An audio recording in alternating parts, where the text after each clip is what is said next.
Matius 8 ayat 19 sampai 22. Lalu datanglah seorang ahli Taurat berkata kepadanya, "Guru, aku akan mengikut engkau kemana saja engkau pergi."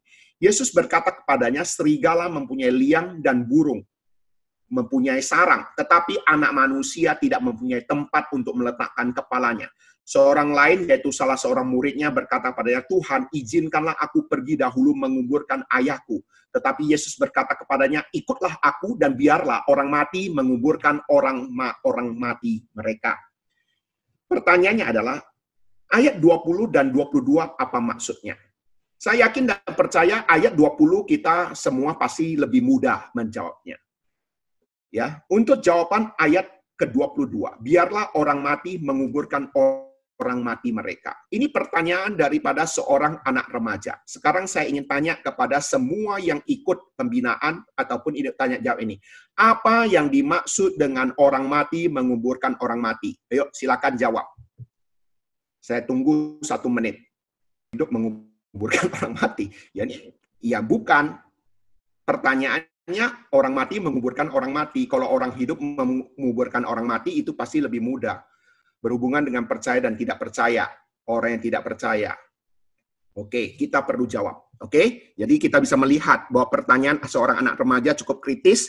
Dan kita juga perlu mengetahui banyak orang Kristen sebenarnya merasa diri tahu. Tetapi sebenarnya ketika baca firman Tuhan, banyak yang tidak tahu. Ya, kalau mau ikut Tuhan, mau tinggalkan hal duniawi. Oke, bagus. Sekarang kita perhatikan ya jawaban saya. Untuk jawabannya ayat ke-20 terlebih dahulu. Tidak ada tempat untuk meletakkan kepalanya. Perhatikan baik-baik. Tuhan Yesus membandingkan dirinya dengan hewan. Membandingkan serigala dan burung. Serigala punya liang, burung punya sarang. Artinya punya tempat tinggal. Tetapi anak manusia tidak mempunyai tempat tinggal untuk meletakkan kepalanya. Bayangkan, Tuhan Yesus merendahkan diri sedemikian rupa. Apa maksudnya? Dia dilahirkan di kandang ternak. Dengan kata lain, sejak dia lahir, tidak ada tempat untuk dia dilahirkan. Dia harus menumpang tempat tinggalnya binatang untuk dilahirkan. Kemudian yang kedua, dia lahir dari keluarga miskin anak tukang kayu. Teman-temannya dikasih Tuhan, saya pernah berdebat dengan seorang pendeta, dia mengatakan Tuhan Yesus anak raja, dia lahir dari keluarga orang kaya. Tapi saya katakan tidak. Tuhan Yesus lahir dari keluarga Yusuf dan Maria dari keluarga yang miskin. Apa dukungan Alkitabnya? Di dalam Lukas 2 ayat 23-24 kita bisa melihat. Seperti ada tertulis dalam hukum Tuhan, semua anak laki-laki sulung harus dikuduskan bagi Allah. Dan untuk mempersembahkan korban menurut apa yang difirmankan dalam hukum Tuhan, yaitu sepasang burung tekukur dan 2 ekor anak burung merpati.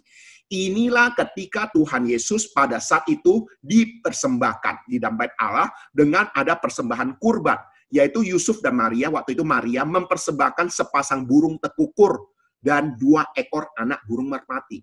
Mengapa Maria mempersembahkan burung tekukur dan anak burung merpati? Karena firman Tuhan memberitahu kepada kita dengan jelas sekali bahwa burung itu adalah lambang persembahan orang miskin di dalam hukum Taurat. Jadi sebenarnya dari persembahan daripada Maria ini sudah cukup membuktikan kepada kita bahwa Tuhan Yesus dilahirkan bukan dari keluarga orang kaya, tapi keluarga miskin, anak tukang kayu. Kemudian di dalam 2 Korintus 8 ayat 9, apa dikatakan oleh Rasul Paulus sendiri membuktikan kepada kita, karena kamu telah mengenal kasih karunia Tuhan kita Yesus Kristus, bahwa ia yang oleh karena kamu menjadi miskin, sekalipun ia kaya, supaya kamu menjadi kaya oleh karena kemiskinannya.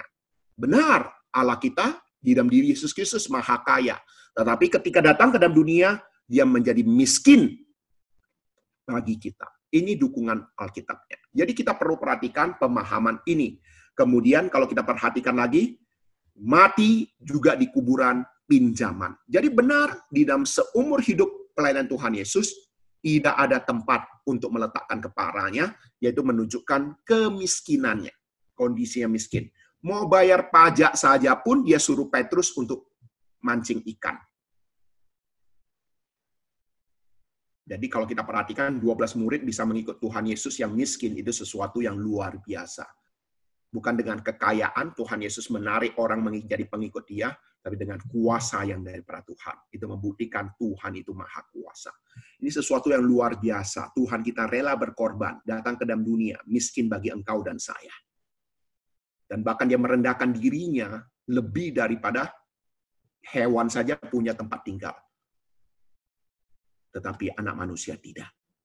Coba kita melihat pengorbanan Tuhan Yesus.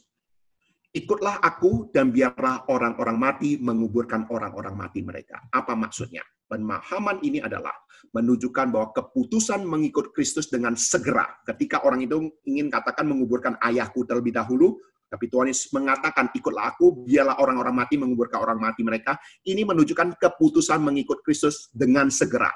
Biarlah orang-orang mati secara rohani yang memikirkan hal-hal duniawi demikian. Biarkan mereka saja yang menguburkan orang-orang mati secara jasmani. Jadi artinya apa? Kalau kita mementingkan hal rohani, jangan pikirkan lagi masalah-masalah yang jasmani.